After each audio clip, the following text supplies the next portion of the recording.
కేంద్ర హోంమంత్రి బండి సంజయ్ కొడుకు బండి భగీరథ్ పై కేసు నమోదైంది. The Hyderabad Jubilee Hills gang rape case. If an official government vehicle was used for the crime. ఎన్ని దారుణాలు సార్. కేంద్ర మంత్రి కొడుకు మీద పోక్సో కేసు ఉన్నోడని పార్టీలోకి ఆహ్వానం. హత్రాస్ లో ఓ దళిత బాలికపై అత్యాచారం చేస్తే పోస్ట్ మార్టం చెయ్యకుండా దహనం చేసి ఆధారాలు లేకుండా చేసిన దరిద్రపు పార్టీ ఇది. జూబ్లీ హిల్స్ లో మైనర్ బాలికపై బీఆర్ఎస్ బడాబాబులు అత్యాచారానికి పాల్పడితే వారిని తప్పించిన ఇంకో దరిద్రపు పార్టీ ఇది. రెజ్లర్ల మీద లైంగిక దాడికి పాల్పడుతున్నాడని ఫిర్యాదులు చేసినా పట్టించుకొని పనికి మాలినోడు ఒకడు.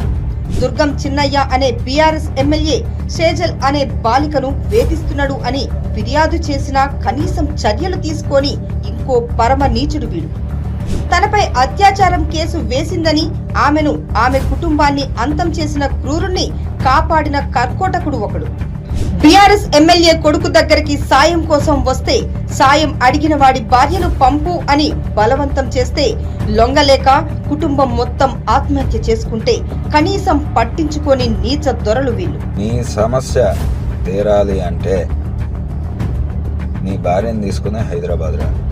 నాటి బీఆర్ఎస్ ఎంపీ బాల్కా సుమన్ వేధిస్తున్నాడు అని జర్నలిస్టులు ఏకంగా ప్రధానమంత్రికి ఫిర్యాదు చేస్తే చర్యలు తీసుకొని దుర్మార్గులు ఇరువురు.